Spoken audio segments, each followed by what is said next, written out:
மாட்டேன். அன்பான என் தெய்வ பிள்ளைகளே, உங்கள் சந்திப்பதற்கு தகப்பன் கொடுத்திருக்கிற நல்ல கிருபைக்காக நன்றி. என் தாய் தகப்பன்களே, என் சகோதர சகோதரிகளே, என் பேர பேத்திகளே, எல்லாம் நல்லா இருக்கிறீங்களா? நிச்சயமா தகப்பன் உங்களை எல்லா விதத்திலும் சந்தோஷமாக வைத்திருப்பார். யாரிடத்தில் நமக்கு கசப்பு வேண்டாம், யாரிடத்தில் நமக்கு வேற்றுமை வேண்டாம். இருக்கிற காலம் வரைக்கும் நம்மை படைத்திருக்கிற தகப்பனுக்கும், நமக்கு கொடுக்கப்பட்டிருக்கிற உறவுக்கும், நமக்கு கொடுக்கப்பட்டிருக்கிற திருச்சபைக்கும், அதில் சார்ந்திருக்கக்கூடிய சக நண்பர்களுக்கும், சகோதரிகளுக்கும், ஊழியர்களுக்கும் முடிந்த அளவுக்கு என் நிமித்தமாக எந்த ஒரு உபத்திரம் வராதபடி நடந்து கொள்வதற்கு என் தகப்பன் எனக்கு கிருபை பாராட்டுங்கள் என்று சொல்லி, அதற்குள்ள நம்ம என்ன பண்ணுவோங்க, வளரச் செய்யும். இன்றைக்கு அநேக விதமான காரியத்தை நம்புகிறார்கள். மெய்தேவனை நம்புவதற்கான காலங்கள் குறைந்து வருகிறது. மனிதன் அவருடைய வார்த்தைகளை நம்புகிறார்கள். சிலர் சில விதமான பொருட்களை நம்புகிறார்கள். ஆனால் இவைக்கு எல்லாவற்றுக்கும் மேலான ஒரு தகப்பன் இருக்கிறார். அவரை நம்புங்க.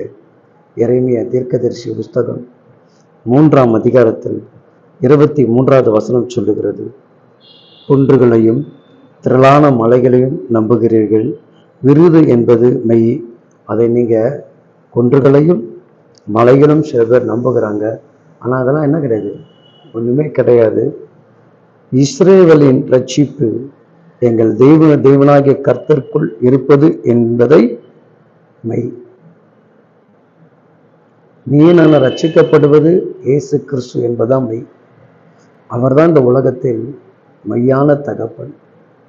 அவரை அன்றி இந்த உலகத்தில் ஒன்றுமே இல்லை. நன்மையாக இருந்தாலும் சரி, தீமையாக இருந்தாலும் சரி, அழிவு வேதனையாக இருந்தாலும் சரி, எல்லாவற்றையும் அவர் ஒருவரால் மட்டும்தான் இந்த உலகத்திற்கு கொடுக்க முடியும். நாம் எதையோ நம்பி ஓடுகிறோம், எங்கெங்கேயோ ஓடுகிறோம்.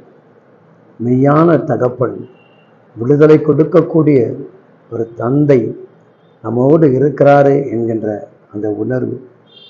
அவர் பாருங்க, மற்றவர்களுக்கெல்லாம் நிறைய பேர் உண்டு, ஆனால் இவருக்கு மட்டுமே தகப்பன் என்று கூப்பிடக்கூடிய அந்த மிகப்பெரிய கிருபைகளை எல்லா பிள்ளைகளுக்கும் நம்முடைய அருணாதர் இயேசு சுவாமி கொடுத்திருக்கிறார்.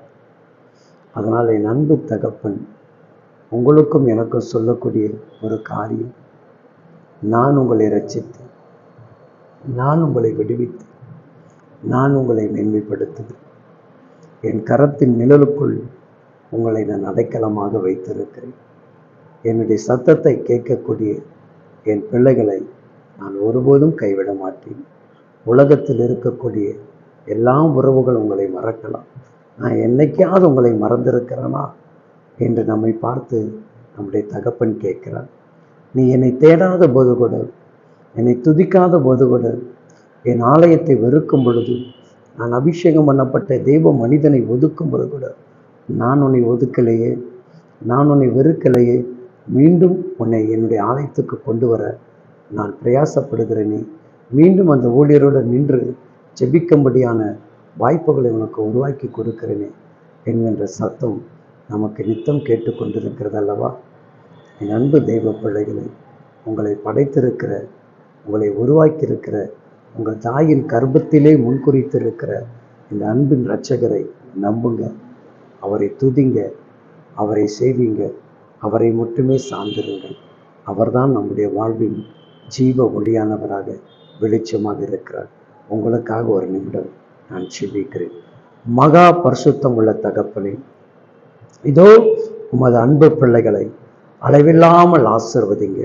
உம்மை நம்புகிற பிள்ளைகள், உம்மையே தகப்பன் என்று உரிமை பாராட்டக்கூடிய பிள்ளைகளுக்கு எந்த நெருக்கடிகளும், உபதங்கள், வியாதிகள், பலவீனங்கள், போராட்டங்கள், கடன் நெருக்கங்கள் எவைகள் காணப்பட்டாலும் அவைகள் அனைத்திலிருந்து உம்முடைய பிள்ளைகளை விடுவித்து நீங்கள் காத்து கொள்ள வேண்டும்படியாக உம்முடைய நாமத்தை கொண்டு உன் பிள்ளைகளை ஆசீர்வதிக்கிறேன்.